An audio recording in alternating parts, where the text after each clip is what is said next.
Good afternoon to everyone. My name is Helena Malcat. I'm the ambassador of Portugal in Addis Ababa.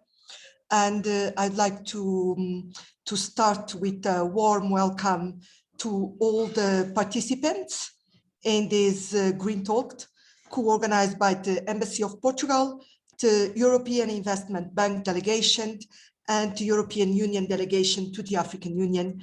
And we counted with the support of the African Union Commission.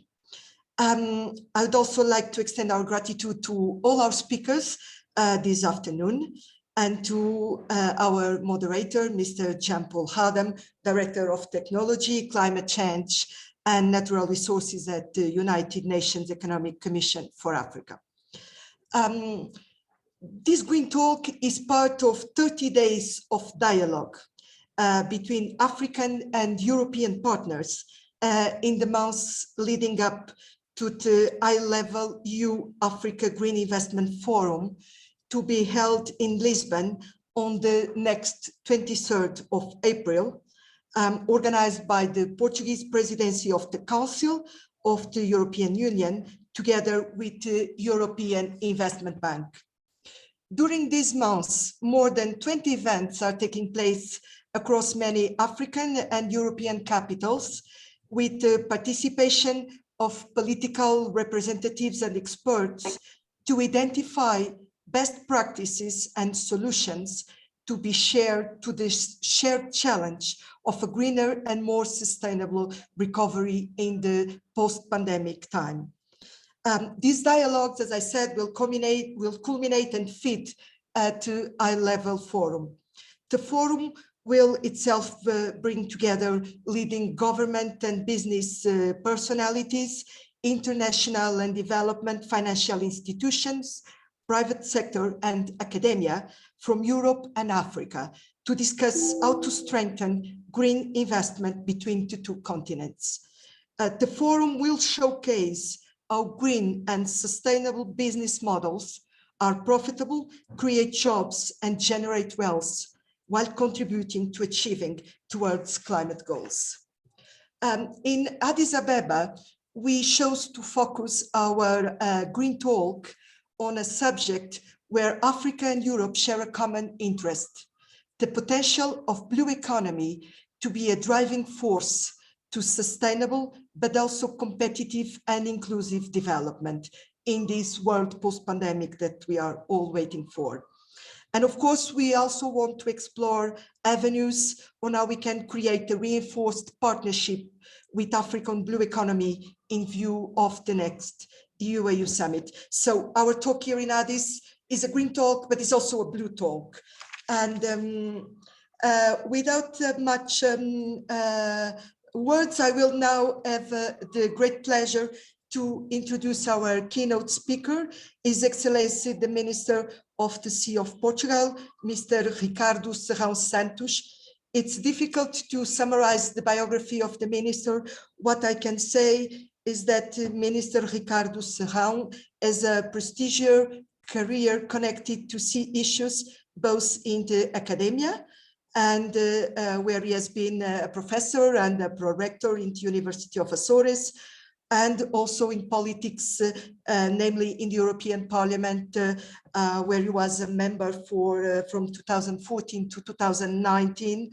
And he was, while he was a member of the Parliament, he was also a member of the Commission for Fisheries. So prestigious career connected to the sea, to all these subjects that bring us today. So Minister, please, you have the floor. Thank you. Thank you very much. And let me begin by with compliments to Commissioner Sarah Agbor and Commissioner Virginia Sinkevich. It is a pleasure to join both at this seminar, which is aimed to intensify the dialogue and the partnership for our two continents that share, in fact, a long history, not always as we would like it to be today. Special greetings go to Mrs. Helena Malcata, Portuguese ambassador to Ethiopia, and to Mrs. Brigitte Marcussen, ambassador of the European Union to African Union, for this opportunity and for the organization of this meeting in cooperation with the European Investment Bank and the European Commission, as Ambassador Malcata said, under the Portuguese presidency of the European Union. My appreciation also to Mr. Ricardo Moreira Felix, Vice President of the European Investment Bank, for your role in fostering the cooperation between EU and African Union on the scope of blue economy or the green economy in general. I also salute I also salute the distinct panelists and moderator, Mrs. Gabrielle Gontier from Seychelles, Mr. Socrates Segbo from Ghana, Monsieur Jean-Paul Adam of Seychelles, and now representing the United Nations Economic Commission for Africa. Dear participants and dear friends, let me start saying that I share the vision of the African Union, that the sea is of paramount importance for the sustainable development of 34 of African countries that border the Mediterranean, the Atlantic, and the Indian Ocean. In this context, I acknowledge the initiative of the African Union for the development of an African blue economy strategy as a key policy instrument to guide the present and future use of marine and inland aquatic resources in the continent.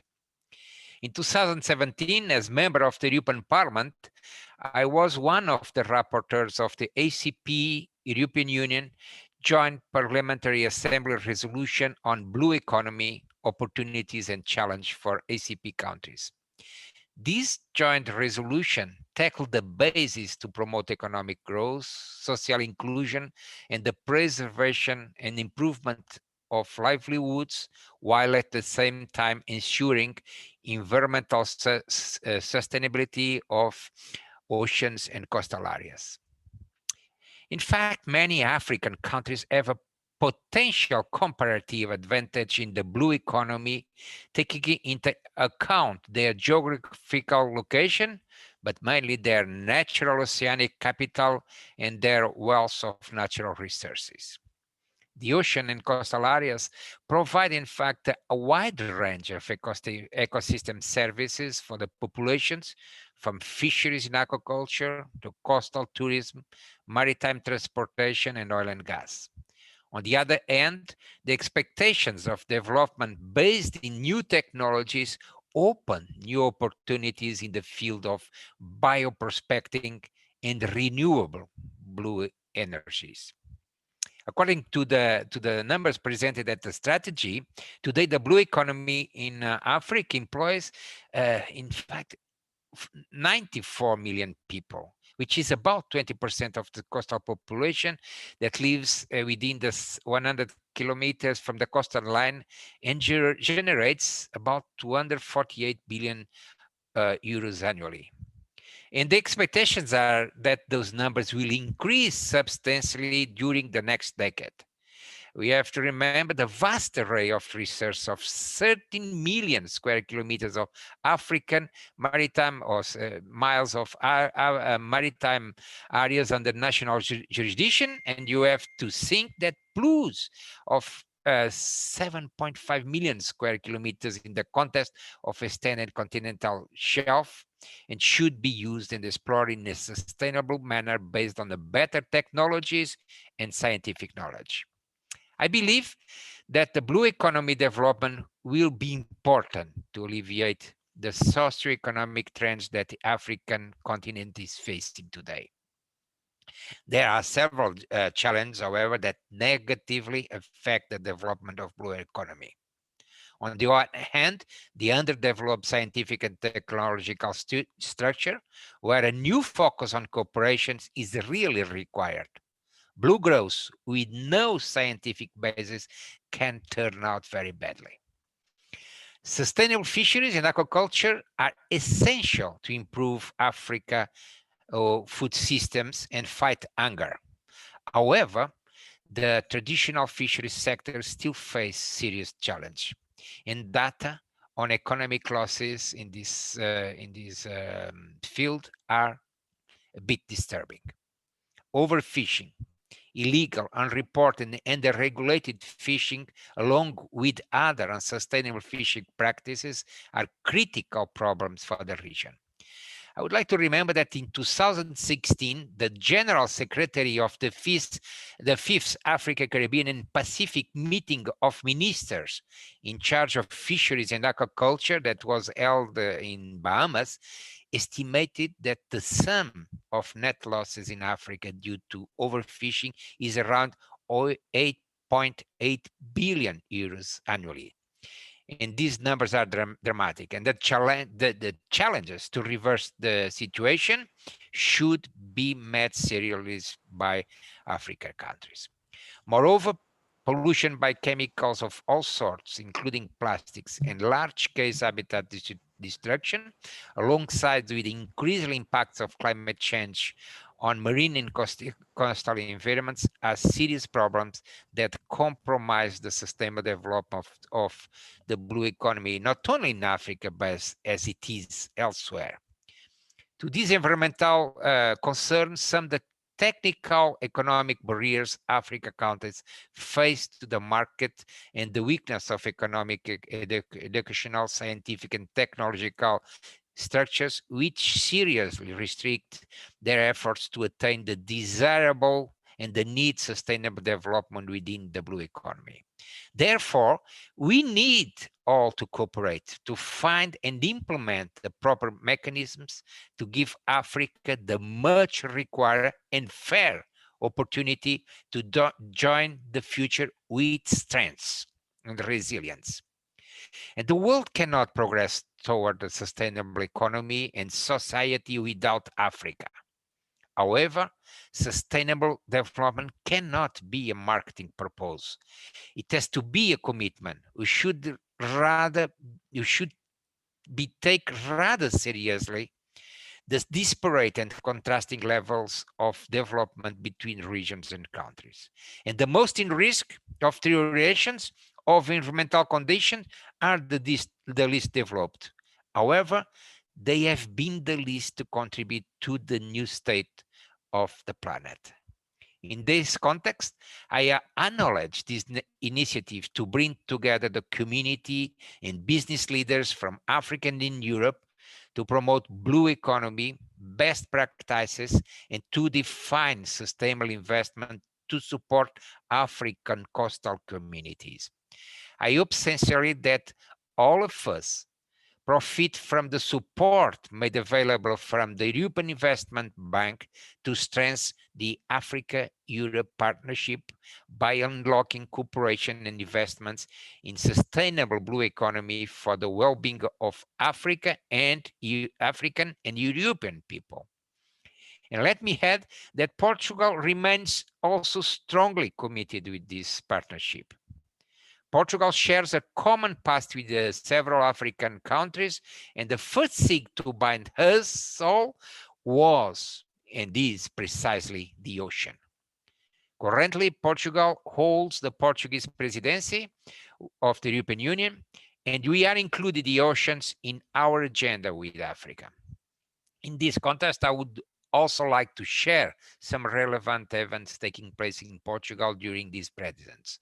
One is a new fisheries ministerial meeting, an area where cooperation of Africa is long-standing, including in our common goal of develop sustainably an activity that represents the livelihood of several coastal communities, both in Africa and in Europe. This conference will take in consideration the new policy requests of the Farm to Fork strategy, part of the European Green Deal, that imply the sustainable fisheries partnership agreements established between the European Union and African countries. Other event that I should recall is the Ministerial Conference on Integrated Maritime Policy, where ocean global governance will be a key component for discussion. Portugal under the Portuguese presidency of the European Union will also hold in June 2 conferences of mutual interest that should promote cooperation on ocean science, namely the All Atlantic Conference in the Azores, where several African scientific institutions will participate, and the European African Summit on Earth observation. Finally, in linking the United Nations development goals to the global ocean agenda, I want to invite all to participate actively on the United Nations Ocean Conference that Portugal is organizing with Kenya, intended to be held in 2020. It was postponed to 2022 due to the pandemic. We want to build a shared ocean agenda until then, reinforcing our common goals. Thank you very much for your attention. It is a pleasure to participate in this meeting, and I will continue connected to follow this meeting to the end. Thank you. Thank you very much, Minister. Thank you very much for this keynote speech and to highlight the potential and the challenges of blue economy in Africa, but also the great potential for our cooperation in this dossier. And now I hand over to Mr. Jean-Paul Hadam, our moderator. Thank you. Thank you very much, Your Ambassador Helena Malcata, and thank you very much once again to Your Excellency, the Minister, for these remarks. And let me start by saying, Excellencies and dear participants, firstly, our thanks to all of the co-organizers, the Embassy of Portugal in Addis Ababa, the delegation of the European Union to the African Union, the European Investment Bank, and of course, the African Union itself. I think we start this meeting, we start this dialogue as a dialogue that leads to action, and as one which is centered on partnerships to achieve the blue economy in a very meaningful way. And to echo the words of the minister that it must go beyond branding and marketing and must focus on commitments. So allow me to introduce myself firstly. My name is Jean-Paul Hadam, and I'm the Director for Technology, Climate Change and Natural Resources at the Economic Commission for Africa. And I will be moderating this distinguished panel and the engagement with our wider audience. We all know that the blue economy is an all-encompassing term, which implies development of oceanic and land-based water bodies in a manner which is sustainable and inclusive, and allows societies that depend on these resources to be more resilient.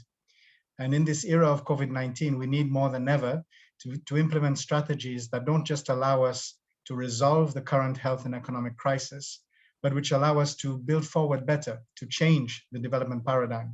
We need solutions that allow us to tackle the climate crisis, which will cost African countries between 2 and 5% of GDP by 2030 in even moderate warming scenarios. We need more value addition, more employment, entrepreneurship prospects, while also safeguarding our continent's unique natural capital. What are these investments that can make a difference? How do we mobilize the resources? How do we protect our natural heritage?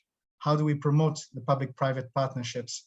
These are among the questions that we will address in this dialogue, leading to concrete recommendations.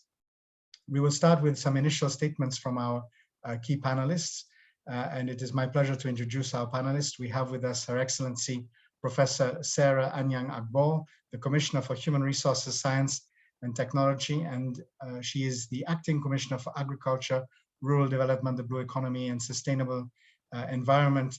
Her Excellency Ambassador Sako could not be with us, but we are delighted to have someone of such repute as Professor Sarah Anyang Agbor. So welcome very much, Your Excellency. We will also have interventions by His Excellency the Vice President Ricardo Mourinho Felix, the Vice President of the European Investment Bank. And we will also have engagement with persons involved in the blue economy across our continent, including Mr. Socrates Segbo, Fisheries Program Manager for the Environment Justice Foundation in Ghana, Mr. Roderick Kundu, the Director for Fisheries and Development and the State Department for Fisheries and the Blue Economy in Kenya. And we have Ms. Gabrielle Gontier, who is a Youth Ambassador for the Blue Economy from Seychelles. So without further ado, I would like to start by inviting Her Excellency Professor Sarah Anyang Agbor to make a first introductory statement addressing in particular the question around the priorities of the African Union Blue Economy Strategy and how we can translate it into practical action. So, Your Excellency, Professor Agbor, the floor is yours. Thank you very much. Thank you very much, moderator, Mr. Jean-Paul Adam, for giving me the floor. And rightly, as you said, I'm representing my sister, Commissioner Ambassador Sako, Christopher, who is not able to be here for other matters. So whatever I'm going to say is actually her speech and not my speech as her response. So you have her in person, but I represent her voice. Your Excellency, Mr. Ricardo Serrao Santos, Minister for the Sea, Government of the Portuguese Republic, I think that you're an African because the passion in which you've spoken today has actually touched my heart.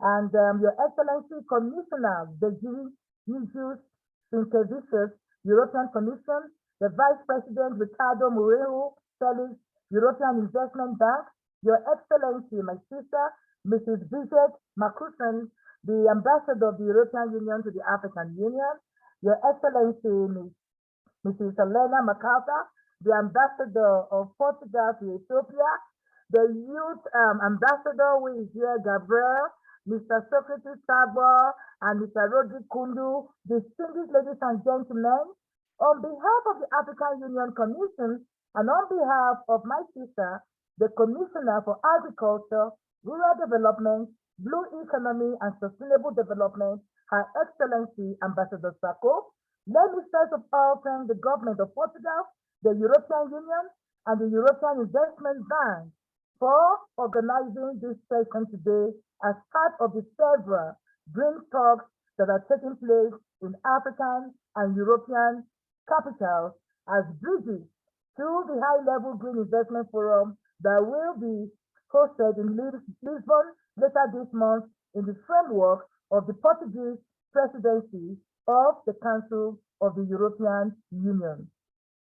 Sincere gratitude to Your Excellency, Mr. Ricardo Serrao Santos, for your insightful keynote speech and passion for the need to promote blue economy in Africa. And the question is, what are the priorities of the AU Blue Economy Strategy, and how can we translate it into practical action? That is actually what we need to do, walking the talk and going beyond rhetoric. The priorities of the African Union Blue Economy Strategy. The Blue Economy Strategy is extremely important to Africa. Agenda 2063, that vision of the Africa we want, that vision of an integrated, prosperous, and peaceful Africa, driven by its own competent and skilled citizens, able to play in the global arena, has one aspiration, one that strives to foster blue economy growth in Africa. There are 7 aspirations in Agenda 2063. The opportunities for Africa's blue economy development in Africa, they are vast and limitless, given the 38 coastal and island states and over 47,000 kilometers coastline with massive opportunities to develop fisheries, shipping, energy, and coastal tourism, amongst other sectors. With an expanded mandate as part of the ongoing African Union reform, the Department of Agriculture, Rural Development, Blue Economy, and Sustainable Development formulated the Africa Blue Economy Strategy. The strategy is informed by international best practices and it identifies 5 thematic areas as critical vectors. These are 1, fisheries, aquaculture, conservation, and sustainable aquatic ecosystems. 2, shipping, transportation, trade, ports, maritime security, safety, and enforcement. 3, coastal and maritime tourism, climate change, resilience, environment, infrastructure. 4, sustainable energy and mineral resources and innovative industries. And 5, policies, institutional and governance, employment, job creation, and poverty eradication, innovative financing. all these 5 thematic areas. I listened to it, and His Excellency Ricardo actually made references to some of these thematic areas. The document for the African Blue Economy Strategy was launched at a high-profile ceremony in February 2020, attended by the UN Secretary General, the Prime Ministers of Canada and Norway. The critical next step is to popularize this strategy and its implementation by countries and the regional economic community. So to translate this strategy into practical action, we need to, 1, strengthen coordination between the different partners, regional and national organizations in the implementation of national and regional blue economy strategies guided by this framework. 2, support investment in new technologies and innovations to facilitate the implementation of blue economy, especially through data collection, monitoring, tracking, and reporting platforms, for example, in the fisheries and maritime sectors. 3, scale up innovative financing strategies and funds, such as a special example of blue bonds to support sustainable national blue economy programs and strategies. And 4, advocacy and sensitization to share good practices and to raise awareness on blue economy through fora like this. So these are the priorities and the different actions we need to take to translate it into practical action. Thank you. Thank you very much, Commissioner, for, I think, a very comprehensive view and really outlining how the blue economy is a strategy for the sustainable development of the whole continent. I now have the pleasure to turn to His Excellency, the Vice President of the European Investment Bank, Mr. Ricardo Mourinho Felix, who will share with us the role of the blue economy in the climate roadmap and perhaps you can tell us as well how finance can be mobilized and channeled towards Africa. So Your Excellency, Vice President, over to you for your first statement. Well, thank you very much. I'd like to thank all the participants in this Green Talk. I think this is a great cooperation, and I'd like to thank the ambassador, the EU team, and the Portuguese government for this great cooperation.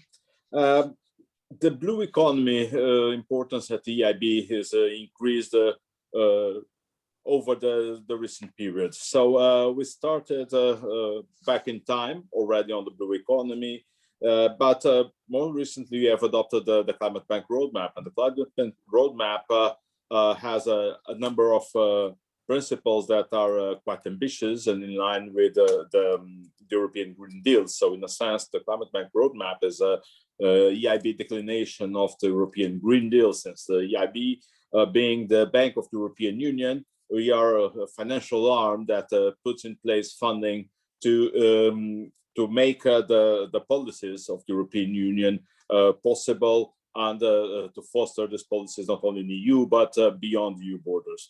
So we are targeting 50% of our funding to be devoted to climate action and environmental sustainability from 2025 onwards. We are targeting a 1 trillion investment over the next 10 years in climate action and environmental sustainability. And since the beginning of this year, we started aligning all our projects with the Paris Agreement, which is a quite high standard to impose on ourselves.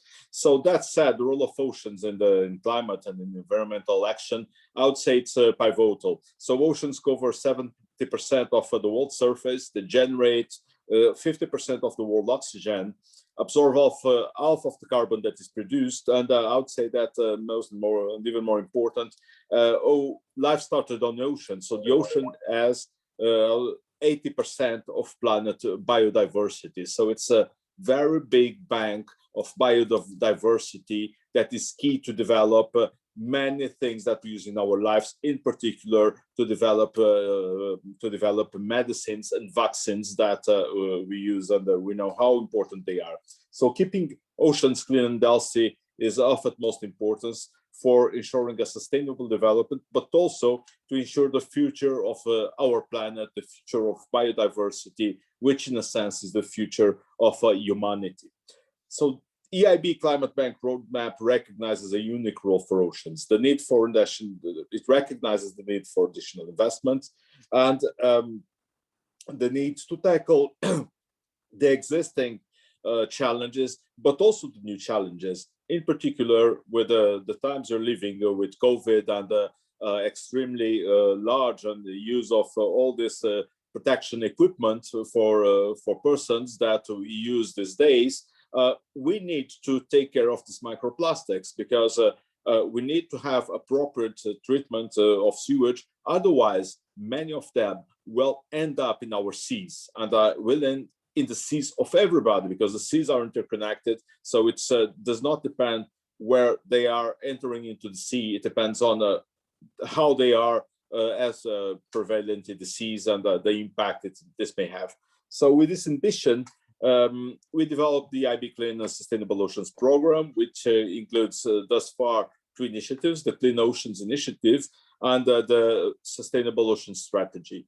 The Sustainable Ocean Strategy aims at improving the health of the oceans, the coastal environments, but also the sustainable blue economic activity. And that's very important. We need to make oceans part of our heritage, but also we need to use oceans in a sustainable manner to create value to our citizens, to our populations, and to create high quality jobs and income. And on the Sustainable Ocean Strategy, we are putting 2.5 billion euros over 5 years in order to foster sustainable coastal development and protection, but also sustainable seafood production. And as the Portuguese Minister of the Sea, Ricardo, said, the excessive exploitation of fishery resources, it's part of the challenges that we need to address. And I would say that having a sustainable seafood production is key in this respect, and it should be a big or a very key part of our cooperation between the EU and Africa. But also we address green shipping and blue biotechnology. Under the Clean Oceans, this is a joint venture, joint project with the Agence Française de Développement, KfW, Cassa de Depositi e Prestiti, and the Instituto de Crédito Oficial de España. We have a get together. We committed to sign up to 2 billion investment over the next 5 years in between the 2018 and 2023 to clean the oceans, to reduce the discharge of pollution in oceans with the focus on plastics, as I alluded to. So that said, oceans represent a huge and predictable resource also for the production of renewable energy. We have supported the offshore wind sector. We have financed more than 12 gigawatts since 2002. And we are also supporting the front runners in the most innovative floating offshore technologies, in particular wave energy, tidal energy, ocean thermal energy, in order to produce renewable energy. We are still in an early stage of the development in many dimensions of this project. We need to validate the technology, but I would say that the EIB as a public bank, because our shareholders are the 27 EU countries, is in a privileged position since we are the most patient lender, I would say, in the world. We have governments behind us. Governments never die, so we can wait. We can invest in projects, we can share risk and expect for and wait for long periods in order to have the revenues from these investments. And the fact that we have a risk-sharing capacity, risk-bearing capacity, allows many projects that for private sector might not be bankable by themselves in order to make them bankable by ensuring this risk-sharing. And this extends also to marine transport, ports, to shipping. As the EU Bank, as I already said, we are driven by the EU external policy, and we invest in accordance with the EU values that we praise. And that's a great responsibility to have a partnership with Africa, to go beyond the EU borders, and to do a cooperation that responds to the priorities of African partners, both at national and at regional level, and at the same time sharing principles and sharing the principles that are very important to Europe: the democracy, the rule of law, the solidarity, the equality of opportunities, the best practices, and doing all this in an economy that works freely and that unleashes the best the potential of the private sector in combination with the public resources. So that's very important. In 2020, we have reached record lending levels in Africa with 4.5 billion euros of signatures, half of which with the private sector, and 70% of this in the least developed and fragile states, which is, in our view, a very good contribution and pretty much in line with the objectives of the bank and of the European Union. A great strength of our lending activities outside the EU is the ability to deploy our expertise, the expertise of the EU in partner countries, and to help to mobilize private investment. And climate is an area in which the EIB expertise is quite large, and we can urgently engage in cooperation, cooperate and help each other, though we start in a quite different positions, though we face challenges that are not exactly the same, that have many differences. I would say that the solutions that we have adopted in the past and the ones that we're looking into the future may well be the solutions that all of us need, and that we are more than happy to share in order to allow the African Union to move forward and to move forward fast. We need to use scarce public resources, and we need to mobilize private investment to fight climate change. So without private investment, that's extremely important, will not succeed. I would say that given that we are speaking about the ocean, that public funds will just be a drop in the ocean. We need to mobilize large amounts of private funding. And the EIB in the past has demonstrated the ability to mobilize private capital by providing a stamp of quality in the projects given to the due diligence and the teams that we have. And we are more than happy to work with Africa, with African Union, in order to put this this expertise and this value at service of the development of Africa. I would say that we are living in unprecedented times in many dimensions, but this is a key time, and we need to use this momentum to put a bit more of blue in our green transition. We need to make the green transition a bit more bluish, and that's something that is very important, and that is an objective that I have as the Vice President of the European Investment Bank. Thank you very much to all of you, and it's a pleasure to be here. Thank you so much, Mr. Vice President. So we have heard from the African Union, the Commissioner Agbo, in relation to the strategic elements. We've heard also about the financing elements from the European Investment Bank. And this leads us, I think, to also consider some of the innovative finance opportunities that are emerging. A number of people would have heard that the IMF have announced that they want to look at a framework, a potential framework for debt swaps, looking at both land and ocean-based debt for climate adaptation swaps. And they're looking to establish this framework by November of this year, if I remember correctly, so in time for the COP. This creates an opportunity for African countries to really leverage their existing debts in a way that can be reinvested in resilience. And there is also an opportunity, I think, building on what the Vice President said, of also using blending, which the EIB has used in the past to, for example, invest in some of these key sectors which can accelerate growth. So going from these questions of financing, we're now going to move to more technical discussions and reflections from people who are involved on the ground. So I have the great pleasure to now invite Mr. Socrates Segbo, the Fisheries Program Manager from the Environmental Justice Foundation in Ghana, who have been doing a lot of work around transparency in the fisheries sector and about ensuring sustainability. So perhaps we can hear from you, Mr. Segbo. How do we improve governance of fisheries in Africa? And please feel free to share a little bit your experiences from Ghana, how we can achieve these improvements to meet some of the goals that we've already spoken about. And because we are a little bit tight on time, I would ask all persons intervening to try to remain within 3 minutes so we can also go to some more questions and answers after. So Mr. Segbo, over to you. All right, thank you very much. And I will try and stick within the 3 minutes. Thank you for inviting me. And I would like to observe all protocols. Like you rightly said, in Ghana, generally Ghana in the sub-region has become like an example model that other African countries also look up to when it comes to overall management of fisheries in the sub-region and at large. Possibly because almost everybody in Ghana eats fish, and you have fishermen in Ghana traveling across the length and breadth of the continent to fish, and even establishing fishing communities in some of these countries.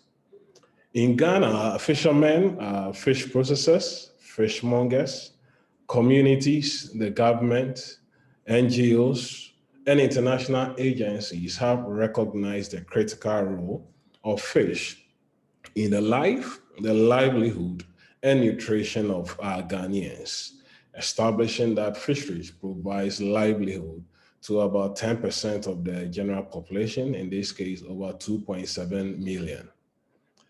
Now, it is rather unfortunate that over the years, the stocks have seen some collapse. And in this special case, talking about the small pelagic stocks, which is the ordinary or common fish that the average Ghanaian eats, has experienced drastic decline with projections by the scientific community of potential collapse. This year, some findings from the scientific community has even confirmed that one of the small pelagic stocks, the Sardinella aurita, is collapsed. Therefore, the urgent need to improve the overall governance of the fisheries resource. The government had taken a very bold step in gazetting its national co-management policy action. Now, this policy sets the framework for several levels of management of fisheries, bringing all stakeholders with interest in the fisheries resource to the table and divulging powers to the stakeholders to ensure the sustainable exploitation and management of the fisheries resource. So from my experience, we think this is a very bold step and also provides hope for us to halt the decline and sustainably manage the resource. And underpinning the success of a co-management policy will be the need for transparency, will be the need for efficient enforcement of fisheries policies. With a low level of transparency, means that trust among resource users to come together and manage a resource is taken up. And that is what contributes to a lot of illegalities within the fisheries sector, where in Ghana you have 3 different sectors. You have an industrial trust sector, you have a semi-industrial sector, and you have a local artisanal sector. And there is a lack of trust between these stakeholders, everyone chasing the last fish, leading to the current deplorable state of the stocks. So this goes to show that the policy prevents that hope, that platform for everybody to come together and engage. When we talk about transparency, we're talking about the political will of a government to ensure that enforcement regimes or enforcement measures in the management of the fisheries are transparent, are open when it comes to sanctions of vessels that would have been involved in one infringement or the other. These sanctions are open, are easily accessible in the public domain. Because if these are not addressed, a co-management policy is unlikely to achieve its results. Of course, Ghana's coal management policy provides the opportunity to set up what we call a SADNELA coal management committee. And SADNELAs are transboundary. So therefore, every actors from the artisanal to the industrial and even enforcement agencies, the port authorities, the maritime authority, academia, everybody comes to this sitting to discuss how best to manage such a transboundary resource. So that is another opportunity that such a policy provides. And we see these are some of the major steps that could lead to improved governance in the overall management of the fishery in Ghana and escalate to the sub-region. It looks beautiful on paper, like I've said, but the success to this management will be a strong political will, calling on the government to ensure that agreements made between stakeholders and regulators are enforced to the latter. And where sanctions are imposed, the right sanctions in line with existing government frameworks and laws are fully enforced, and perpetrators ensure that they pay such fines. Such fines could be deterring enough to address issues of illegality among stakeholders within the sector. So with that, looking at my time, I just want to end here. Thank you very much. Thanks so much, Socrates. I think it's great to have this really a hands-on perspective of how the local fishermen, those involved in fishing, can be involved in co-management in this way. It's now a great pleasure for me to invite Mr. Roderick Kundu, the Acting Director for Fisheries and Development of the State Department of Fisheries, Aquaculture and the Blue Economy of the Republic of Kenya. And I would like to ask you how your country has shaped a blue economy strategy, and how do we fit in local entrepreneurs to maximize opportunities from the blue economy? Again, if we can try and stick to 3 minutes. Mr. Kundu, we're very pleased to have you, and over to you. Thank you, moderator, and the protocols observed. In Kenya, for us to progress in developing from the blue economy, we have to create an enabling environment. And we have had reforms and reviews of policies and legal framework to create laws that will guide the governance of the marine resources. We now have a Fisheries Act, a new Fisheries Act that has created institutions that are going to utilize or participate in the management and the research of the blue economy. And also we have a new law that has provided for the establishment of a Coast Guard service for maritime security. We also have a new law that bans plastics, some types of plastics that are contribute to marine pollution. We have also concerted efforts towards channeling funds to improve infrastructure that is critical for blue growth. We have commissioned a maritime academy for capacity building purposes. We are also investing in fishing ports. We have already gazetted one. We have revived the Kenya National Fishing Shipping Corporation, which had stalled some times back.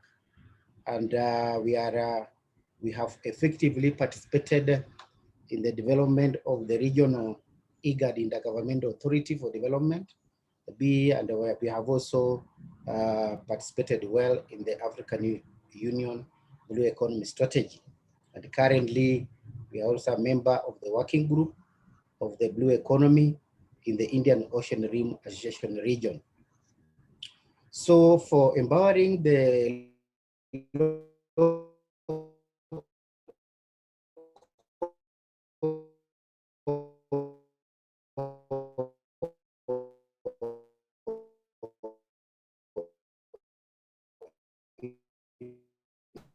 Mr. Kundu, I'm not sure if it's a problem just with my link, but I'm having trouble hearing you. Yeah, I think a few people are having the same problem. Can you hear me? Mr. Kundu, can you hear me?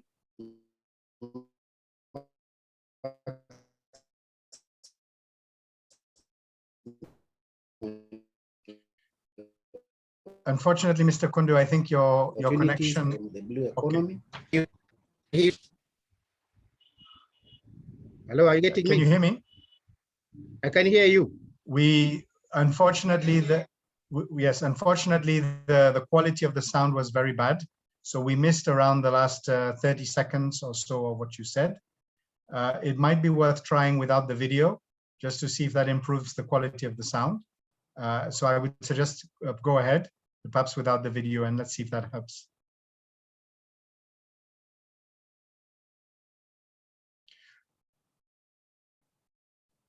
Okay, ladies and gentlemen, it appears that we have a little bit of a technical issue around the connection of Mr. Kundu, and I'm hoping that he can rejoin us. But in the interim, I will go directly to our next panelist, Ms. Gabriela Gontier, who is a Senior Monitoring and Evaluation Officer in the Blue Economy Policy and Program Management Division in the Blue Economy Department in the Republic of Seychelles. And she's also a Youth Ambassador for the Blue Economy. So we'd like to hear from you, Gabriela. How do we ensure youth engagement and participation in the blue economy? Over to you. Thank you. So good afternoon, Your Excellencies, panelists. Can you hear me now? Attendees. Yeah, we can hear you now, Mr. Kundu, but since I didn't hear you, we've gone to the next panelist. If you don't mind, I'll come back to you just after. Thank you, thank you. Thank you for having me on the panelists today. So first and foremost, it is to note that Africa is home to over 1 billion people, to which this continent caters to a very large and growing youthful population. Seychelles being home to 98,000 people, we also cater for a growing youthful population. So the government of Seychelles acknowledges the significance of the blue economy sector, but they do realize that this sector is yet to expand to its fullest potential when we empower young people. So there are different ways that we should engage the participation of the youth. Firstly, it's through advocacy and sensitization of the blue economy concept. This means that the government and even the Department of Blue Economy Seychelles should be sensitizing this concept on a national, regional, and international scale through seminars, workshops, and forums. Through my personal experience in university, I did have frequent blue economy talks, which benefited me to know what exactly is the blue economy and what it entails. Also, under the root of advocacy, there should be the creation of a blue economy youth group. The Seychelles, being a champion in the blue economy at AU level, we have committed to creating a blue economy youth group. And since its establishment in 2020, I have been a youth ambassador. And one of my objectives is to disseminate information to other youths and influence other countries to embark on youth programs for the youth in the blue economy. Another incentive or initiative is to include blue economy into the curriculum. So incorporating this concept from a very early beginning allows the youth to generate a very profound interest and love in the blue economy. It allows the youth to know what exactly the blue economy entails and which sector in the blue economy they would like to be in.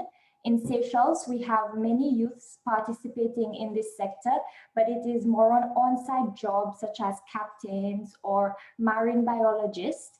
And from my experience, I realized that there was very minimal youth in governance. And this is why today I am more into the governance framework of the blue economy. Another way is to provide a training, and this could be through internship or mentorship programs. Through my experience at the university, I was able to be attached to the Department of Blue Economy, where I was linked with key officers in the department, such as legal, the policy analyst, and I got to understand what exactly the blue economy is about. And also through the creation of the youth groups, they are provided trainings as they are mandated to export the concept of blue economy on a regional and international scale. Also along the lines of training is one project that the department has is to provide support to medium and small enterprises, and it has a target of 50% youth as well as 50% women. Another way to engage participation is through providing educational institutions. For example, Seychelles has its own Blue Economy Research Institute, which provides for research and development. And the University of Seychelles works alongside the Commonwealth of Learning to provide a Blue Economy free online course accessible to anyone to learn more about the Blue Economy. Also along the lines of education, our Agency for Human Resource Development and HRD provides scholarships for undergrads, postgrads, as well as PhDs, because we do realize that this sector has a lot of academic potential. So we have tapped in by providing scholarships and feeding the thirst for knowledge. Also, lastly, another way to engage the youth is to provide financial mechanisms. For example, Seychelles has this innovative mechanism called the Blue Investment Funds, and it is basically a debt for nature swap mechanism where we are providing loans for people to enter into sustainable fisheries. Another way is through the Seychelles Seychelles Conservation and Climate Adaptation Trust, which provides grants to young and local people to tap into economic, social, and environmental projects. One example is the Blue Economy Accelerator Program, which trains young people to become their very own entrepreneur. And lastly, we have the Enterprise Seychelles Agency, which do provide seed capitals as well as entrepreneurial crash courses for you to be your own boss. And because of that, we see that Seychelles has increased its involvement with youth in the Blue Economy sector. Thank you so much, Gabriela. And I think the emphasis has been around capacity building, advocacy, but also access to financing. And perhaps we'll hear a little bit more about that. We're running very short of time, but I'd like to hear the final part of Mr. Kundu's intervention. If we can go back to him, Mr. Kundu. Thank you very much, moderator. I hear you very well now. Go ahead. Thank you very much. In terms of empowering the local entrepreneurs, we are doing capacity building of young Kenyans so that they get the requisite skills and the know-how for them to compete favorably for employment opportunities in the vast blue economy sector. We are also assisting, supporting fishermen to get medium-sized boats that can allow them to venture into deep sea fishing, especially the artisanal fishermen, so that at least they can improve on the catches. We are also putting in place infrastructure that is supporting fish handling and value addition. And in terms of aquaculture, we are now having seaweed farmers who are operating at subsistence level, gradually transitioning into commercial by adding by value addition. And also we have developed a fish fleet plan that allows joint ventures in deep sea fishing between the local investors and also in partnership with the foreign investors in exploiting the deep sea fisheries resources. Thank you, Mr. Moderator. Thank you so much, Mr. Kundu, as well for your for being very brief and but giving us nonetheless a very good overview of how Kenya is trying to make the most of this space in a very strategic manner. So I think due to the time constraints, I would ask the panelists before we go to the Q&A from the floor, if I could get 1 minute from each panelist, what is the main area of focus that you think it needs to be the first driving force for the implementation of a successful blue economy? And I would perhaps start if the Vice President could maybe share his thoughts. What would be the one thing in 1 minute that he thinks would be the priority? Well, thank you very much. Well, I would say that in the blue economy, a key challenge that we face is the regulation. We need to move to a clear, simple, and swift regulation that allows to provide certainty to the private sector, that when they invest in blue economy, they are really investing in something blue. So the challenges that we have with the green and with greenwashing, we face the same with the blue economy.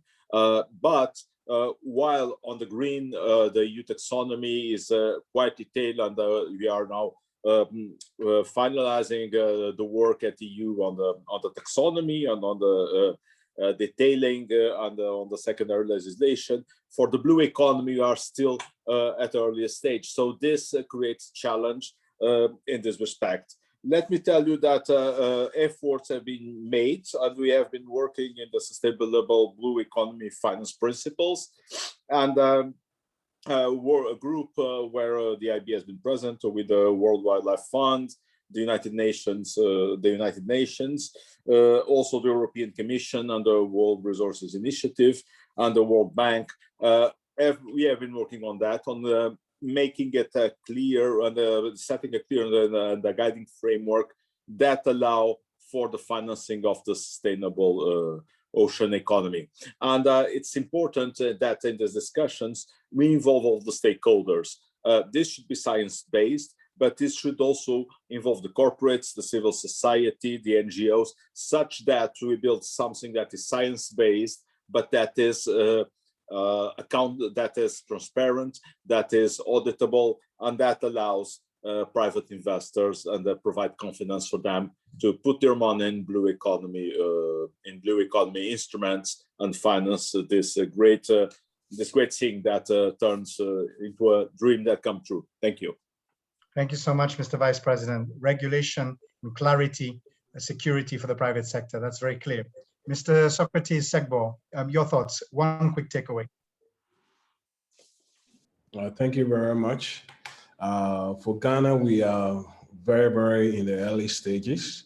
And what we need to do is the development of a national policy action that will set the tone for discussions and also weighing opportunities available. That is where we can start from as a nation before we can have these other issues that other countries that are already implementing have raised. So for us, it is one organization setting the tone for various parties to come to get to the table for such discussions to develop a national policy action for further engagements in the blue economy. Fantastic. The regulations we've heard from the Vice President and policies and strong commitments from governments. Mr. Kundu, your quick takeaway. Yeah, thank you very much. My colleagues have already summarized the key points.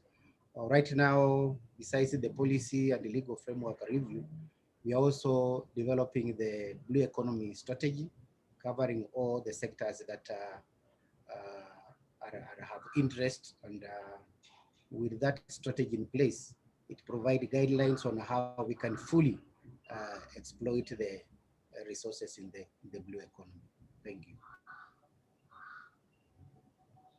Thank you so much. And Gabriela, one last recommendation. Over to you. All right, thank you. I believe that the blue economy is a vast economy and it taps into different sectors. So the way for us to implement a strategy is to get all the stakeholders' commitment and ownership on board, because when we know the way forward and we agree what is the path, what responsibilities we have, implementation follows easily. So it will definitely have to be commitment as well as ownership. Thank you very much. I think we've heard some great messages here, and we've also had some really interesting questions in the chat. Unfortunately, because of time, we will not be able to take all of the questions in the chat, but I will attempt to answer some of them in my summary at the end. I think we'll have one question from the floor. If I could call on Mr. Emmanuel Nzai, if he's able to just take the floor with a question.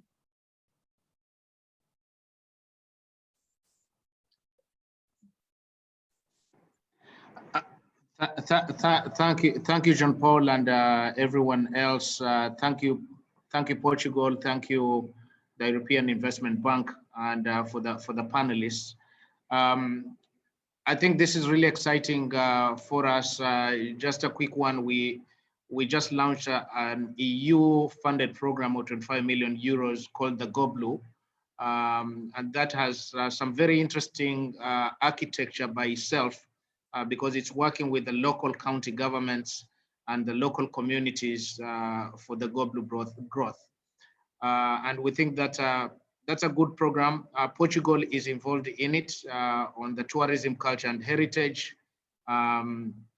GIZ, Italy, UN Habitat, and we welcome more partners on this. So a quick question in the whole of this conversation right now, with governments increasing more awareness of the opportunities in the blue economy, there is another side of it.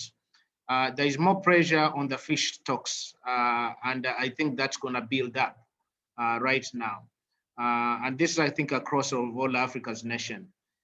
So how do we both support livelihoods and local economic development linked to the fisheries value chain and also protect the natural resources? Thank you so much.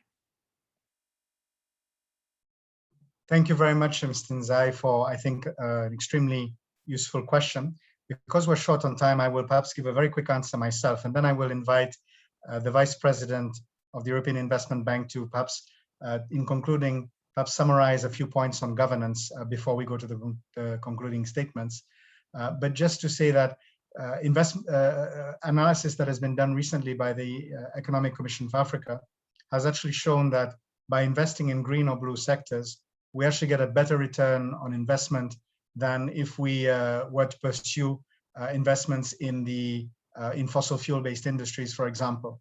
And based on case studies that have been done in South Africa, it has shown that you get 250% more jobs and 420% more value addition. And that includes looking particularly at investments around the blue economy, which would include aquaculture, vertical ocean farming, rehabilitation of sensitive coastal sites. So there is a very clear argument that investing in these sectors gives you a better return. The other element is that when the balance is achieved and you look at, for example, marine protected areas, there's a recent study that has shown that if appropriately selected, 5% increase in marine protected areas leads to a 20% increase in catch within 5 years. So there is an opportunity, but undoubtedly it is very difficult to achieve for many of the reasons that we've heard already from different panelists. At that, I think we have to stop there, and I would invite the Vice President of the European Investment Bank to share with us perhaps some key takeaways, particularly in relation to the main governance considerations that can allow the successful implementation of the blue economy. And then we will have the concluding remarks, the concluding recap from the Commissioner, and then from the Commissioner of the African Union, and then from His Excellency Virginijus Sinkevicius, the Commissioner for Environment, Oceans and Fisheries of the European Commission. So Vice President, if I could ask you for 1 minute, a quick sum up. Yes, I can be brief because I already alluded to this in the previous intervention.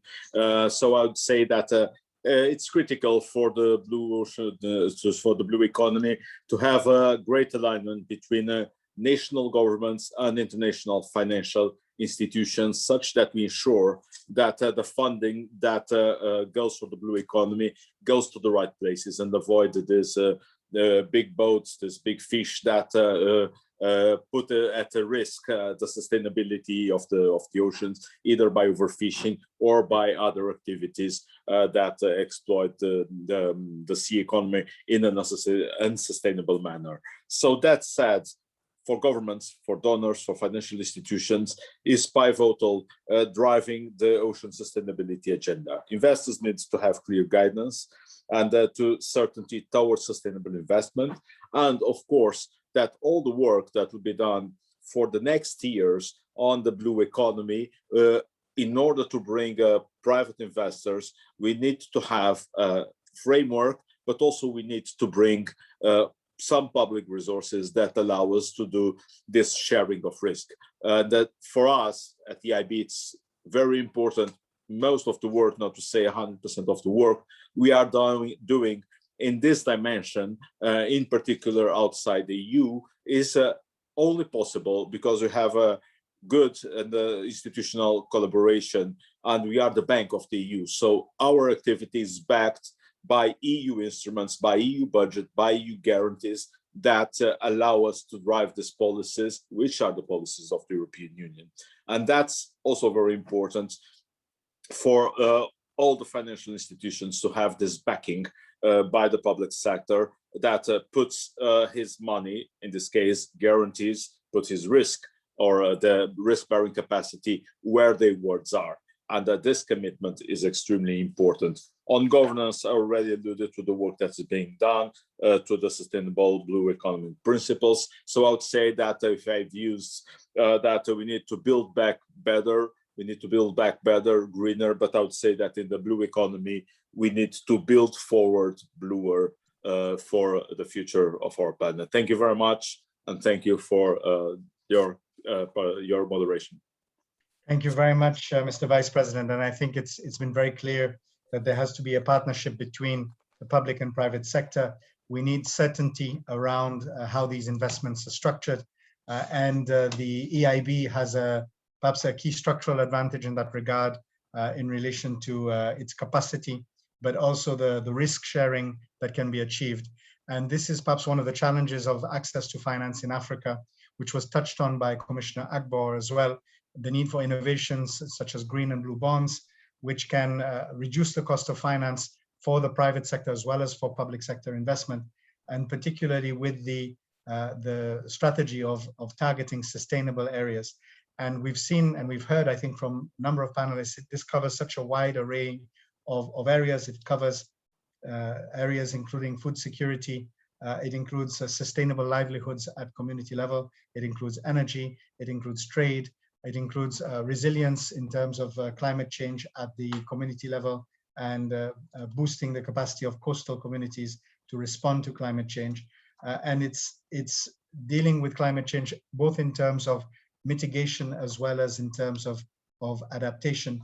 We've heard from a number of the persons that are active in the field, particularly in the fisheries field, of this challenge of sometimes managing the impact of industrial fishing versus artisanal or semi-industrial fishing. And there is a lot of scope for us to empower some of these artisanal and semi-industrial fishing entrepreneurs so that they can have a more important position in the value chain. This starts with strong policies at the level of governance, also clear regulations, which can be both at the national level as well as at the regional level, and supported as well by partners such as the European Union that have a strong governance framework that relates to the blue economy. This includes as well addressing issues around, for example, marine pollution, and ensuring that there is more investment towards a circular economy, and ensuring that we have the right solutions for these areas. And we've also heard about the importance of inclusion, of addressing the needs of young people, and of ensuring that there is no gender disparity as well in terms of access to resources and ability to respond. That is my very quick recap of some of the key areas. And sorry, I should also mention particularly access to finance for SMEs, which I think also emerged as one of the key areas. With that very quick summary, which I don't think has done justice to the richness of the discussions, I would like to invite Her Excellency Commissioner Agbor for a very brief concluding statement before we go to His Excellency the Commissioner Virginijus Sinkevicius for the final concluding remarks. So over to you, Commissioner. Thank you very much. Can you hear me, Jean? We can hear you. We can hear you. Excellencies, ladies and gentlemen, we have heard from different speakers this afternoon on current efforts in countries and organizations, the challenges and recommendations, and of course, Jean-Paul has been able to give us a very good summary. And as the Minister said, we must go beyond rhetoric and actually do implementation so as to change the development pattern. So I believe that a successful blue economy among what has been contributed also needs political will and support. This is very important. And the presence of high-level representation from Portugal, from the EU and the European Investment Bank is an attestation of the great importance attached to the issues of blue economy by the institutions present here. Secondly, we need transboundary collaboration between countries as marine resources move across national, regional, and even continental boundaries. Thirdly, we need impact investments aimed at promoting and unlocking the full potential of the blue economy in Africa. Fourthly, technological and capacity development for member states to support national blue economy programs and strategies, as well said by Ms. Gabriela. And then we need to work on environmental pollution and climatic conditions so as to curb their undesirable effects on blue economy, investment in infrastructure, promote public-private partnerships. We need to support investment in new technologies and innovation. And lastly, strengthening partnerships and collaboration is important in this process. We all need to work together, especially with our European partners who are far ahead in the development of this sector to achieve our collective goals towards a sustainable blue economy in Africa for the present and future generations. And the significance of this sector in our youthful population cannot be overemphasized, particularly in raising employment possibilities for the many youth of Africa who are yet to get employment. So this is one sector that can actually solve the problem of unemployment in Africa. Thank you. Thank you so much, Commissioner Agbo, for those remarks, which I think really have focused on the key areas, the building blocks. We start at the level of member states and building capacity for sustainable blue economy strategies. And it has to be about creating jobs, sustainable jobs. Thank you so much. We now have the great pleasure to go to His Excellency Virginijus Sinkevicius, the Commissioner for the Environment, Oceans and Fisheries of the European Commission, for the closing speech. Commissioner, you have the floor. Thank you very much. Dear Commissioner, dear Ministers, ladies and gentlemen, first of all, of course, thank you for the invitation to address you today and close this virtual event on implementing Africa's blue economy strategy, part of the Addis Ababa Green Talks. I often say that without blue, green is just yellow, so it's a perfect fit. As I was preparing for my intervention and going through some figures, I discovered a troubling contradiction, which made me think. First, I saw in the African Union's blue economy strategy that the blue economy is the principal economy for 3/4 of the African continent. This is not surprising, as Africa is endowed with a vast network of aquatic resources and extensive interconnected oceans. The growth predictions of the African blue economy look very promising, from $300 billion to $400 billion US between now and 2030, adding 8 million new jobs in the same time framework. For comparison, the blue economy in the EU today employs around 5 million people. So by any standard, this is a great news. But at the same time, and despite a worldwide trend of increased fish supply and consumption, FAO warns that Africa could be the only continent to experience a decline in per capita fish consumption by 2030. To me, this raises concerns, not just in terms of food security, but for the sustainable development in general of a continent with a fast-growing population. If there is economic growth in the blue economy, but that growth doesn't lead to improved well-being and food security among the population, there is an issue. We have to make sure this situation is turned around, all the more in a context where the international community has committed to leave no one behind. So what can we do to prevent this scenario from happening? One of the main learnings we have had in Europe from our experience with fisheries and blue economy policies is that the enormous potential of the ocean and of the ocean economy can only be unleashed if sound governance is put in place.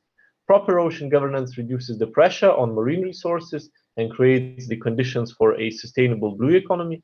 In Europe, we have learned that the hard way. Years ago, many fish stocks in EU waters have come close to collapse because of poor management, but now 99% of the fish landed from the Atlantic or Baltic stocks managed by the EU alone come from sustainable stocks, and the fishermen targeting those species have never been more profitable. The key to this success was to build our fisheries policy on the best available scientific advice. Think about the Fishery Committee for the Eastern Central Atlantic, where African, European, and other international scientists collaborate to provide advice for sustainable fisheries management. But where scientific evidence is insufficient, inconclusive, or uncertain, the precautionary principle should apply. I also strongly believe that ocean governance is much top-down as it is bottom-up. The small-scale production system in Africa has provided a vital safety net for millions of people. Also in times of COVID, there is an incredible amount of expertise, traditional knowledge, and culture to take advantage of. Gathering all of those insights through transparent, participatory, and gender-sensitive consultations will strengthen the conception and implementation of future blue economy initiatives. Of course, the blue economy is not just fisheries, but includes as well maritime renewable energy, coastal tourism, shipping, and many other activities. We have to look all these activities holistically. The EU agenda and some of our recent initiatives, like the European Green Deal, the 2030 Biodiversity Strategy, and our Farm to Fork strategy to transform our food system, put sustainability at the center of any ocean-related activity. A good example that is also very relevant to the African continent is aquaculture. In many parts of the world, this is a fast-growing sector, and it offers an indispensable contribution to food security. If left unchecked, it can be a resource-intensive, polluting activity, but it doesn't have to be like that. In fact, sustainable aquaculture is a valuable source of highly nutritious food with a low climate and environmental impact. That's why we are adopting new guidelines on top of our already extensive set of rules for the sector. And this approach holds true for the entire blue economy. Its development will only be a success if, in addition to economic gains, equal attention is paid to the conservation of marine ecosystems.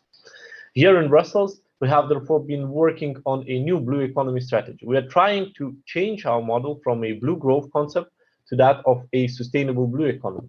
This is not greenwashing, and it's not just fancy words. We really are refocusing our policies and financial support to promote circular, renewable, responsible, and innovative economic activities. And at this point, you may think that I'm talking a lot about principles, and you are right at some extent, but principles are important. They frame and guide our actions and expenditures. They help us put our efforts and money where our mouth is. Now, let me briefly talking about future cooperation opportunities, and I promise I will be very concrete. The EU has a long-standing cooperation with Africa. We can build on it and cooperate even more closely. And let me give you 3 specific examples. First, we are all involved in regional fisheries management organizations. These are essential bodies to ensure the sustainable harvest of shared fish stocks and thus to ensure food security. And I'm strongly convinced that there is scope to deepen our collaboration in RFMOs. For instance, to fill a gap in the joint management of fisheries resources in the west of Africa, we could work together to turn the Fisheries Committee for the Eastern Central Atlantic into a fully fledged RFMO. My second example relates to the Sustainable Fisheries Partnership Agreements we have with some African countries. These agreements have proven to be beneficial for both sides, EU and partner countries. However, I believe that their impact can be improved. I see scope for more active governance dialogue and a better transfer of good practices for fisheries and aquaculture, or even broader blue economy. And this is why the European Commission is carrying out an evaluation of our SFPAs. We recently launched a public consultation to obtain stakeholders' views and benefit from their experience and knowledge about the SFPAs and their implementation, and I warmly invite you to participate. My third example is the fight against illegal, unreported, and unregulated fishing. The EU pursues a zero-tolerance approach for IUU. We have been working with West African countries at national and regional level to strengthen fisheries governance and ensure the long-term sustainability of fish stocks and marine ecosystems. And over the past years, we have turned our attention to the Horn of Africa, as this fishing ground appears to be another target of illegal fishing by unscrupulous fleets. Fighting IUU fishing is a policy area where Europe and Africa can definitely join forces even more than we do today. The scope for EU-Africa cooperation is already very broad, but it could be broader if you think of activities like maritime security, where capacity building and training can be enhanced, cross-border maritime spatial planning involving African countries, or the sustainable development of aquaculture. To put this in motion in an orderly and efficient way, we are currently considering to set up an EU-Africa task force dedicated to ocean governance. Such a task force could be a good example of enhanced cooperation in the spirit of partnership, which the EU is promoting. To do things properly, we have asked consultants to assess the feasibility and possible working modalities of such a task force. Their work is about to be finalized, and we will see which follow-up we can give, of course, together with our African partners. In parallel, we are preparing Blue Invest event to support blue economy practitioners in Africa. The event is planned to take place in the Seychelles. It will be a matchmaking event between African blue economy entrepreneurs and investors. For obvious reasons, no date has been fixed yet, but in the best case scenario, it could still take place before the end of the year. To summarize, the intention of the EU is to reinforce its relationship with the African continent and African states. There are many cultural, economic, and political ties between the two continents. It is no coincidence that the very first mission of President von der Leyen was to Addis Ababa and the African Union. The blue economy is certainly one area in which we can cooperate more strongly. And this has been shown today. It is clear that there is an increasing convergence of interest, and we will all benefit from better coordination among existing structures at regional, national, and international levels, and between the public and private sector. And to fully exploit the possibilities of the blue economy, we should embed it firmly in an overarching vision of sustainable growth, which is the only real growth there is, and which works for the environment and for people. Thank you for this green talk, and of course, I look forward to our fruitful cooperation. Thank you so much, Your Excellency, Commissioner Virginijus Sinkevicius. We really appreciate your sharing these thoughts with us, which I think is a fitting end to a very fruitful session. And the final remarks are from our host, Her Excellency Mrs. Birgit Markussen, the Ambassador of the European Union to African Union. Your Excellency, Ambassador, you have the floor. Thank you very much. And good afternoon to everybody. It's been very interesting to listen in. So, dear colleagues, all protocol observed. Of course, talking after the EU Commissioner is a privilege. Thank you very much for setting the scene also from our perspective, together, of course, with our Portuguese partners and the EIB, the lending arm of the European Union. It's a great honor really to be here today, and I would like to thank you, everybody, co-organizers, panelists, speakers, moderators, for these outstanding contributions. I just want to make 2 or 3 points really of observations, and one is if I listen in to all the various interventions, I think in the importance of the investing in the blue economy, I would always talk about the business case. I mean, what's the broader business case actually for doing this? I think we, of course, if you do investments, you can see the business case, but we also often see the business case when it's being interruptions. And one thing we can see the Suez Canal, suddenly a ship is stopping everything that's on the commercial side, or if we see the maritime security issues in the Gulf of Guinea. I think we all know that to have the framework that the European Investment Bank was talking about, or like our Ghanaian colleague was talking about, looking at livelihoods and the local level, we need to have the business case for actually doing these investments and seeing the holistic picture. For us here in Addis, in these Addis talks, I like that word, the green talks of Addis. It's really, I just want to put this in the context, of course, of the EU-Africa partnership. And I want to point to, we are working on, within the framework, what is called the comprehensive strategy with Africa, where there is a specific partnership that we are discussing right now with the African Union for green transition and energy access.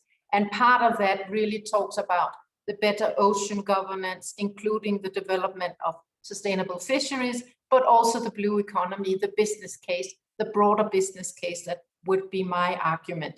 We already, as the Commissioner mentioned, we have a EU Green Deal, we have a biodiversity strategy, we have also a farm to fork strategy, we have a circular economic action plan, and so on and so forth. So we hear also from let's say the Addis angle of the European Union working with the African Union. We are of course totally on board, and I think just want to look forward to working with everybody, and of course not least Commissioner Akbar and her colleagues in the African Commission, but of course also Portuguese presidency, member state, and the European Investment Bank, and all others who are here today. This is a high priority, and we look forward to and hoping that these green talks are really addressing the EU-AU partnership in action, as we've been discussing today. And I really hope that together with my colleagues from Portugal and the EIB, we very much look forward to welcoming you, all the participants of today, to the upcoming high-level Green Investment Forum EU-Africa, which is, the Addis talks are kind of part of the talks that will go on, as was said by my colleague Elena, across Africa and leading up to this important event. So thank you very much. Thank you very much, Ambassador. And with that, I think we have reached the end of these Green Talks through a blue lens. And I think we've really appreciated everyone's interventions and contributions, which gives us an ideal platform for us to further that cooperation. Thank you very much, everyone. Wishing you all a very pleasant afternoon and evening. Thank you very much. Very pleasant Thank you. afternoon. Thank you. Thank you. Thank you very much. Thank you. Thank you. So thank you very much, Ambassador Helena and Commissioner Akbar. Thank you all of the other panelists. Thank you so much. Thank you. Thank you so much for your extremely efficient moderator. Thank you. Yeah. Well, it's difficult to cover. It's a short time in the end. But you were very efficient, very efficient. Thank you. Thank you. Very well. That's big ups to you. Thank you. Thank you.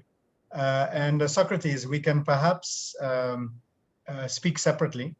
There are a few initiatives so therefore I'm not sure if Ghana is part of the Fisheries Transparency Initiative, for example. And if not, we can perhaps facilitate for that to happen. Because there's a lot of interesting work in regards to standardization about reporting on agreements, on fines, a lot of the things that you mentioned. And also looking at some of the best practices that it's about sharing of best practices as well. So it could be something quite useful to develop. So I'll reach out to you separately. Yes, definitely. I'll look forward to it because we've had some initiatives in that direction. We recently set up a CSO transparency platform. And one of our key things we're trying to do is to push similar to the EITI approach, but this time PT approach. So I'll look forward to engaging you. Okay, great. Thank you. So have a good evening, everyone. Thank you, Ambassador. Thank you. Thank you so much. Thank you. Obrigado. Thank you. Thank you.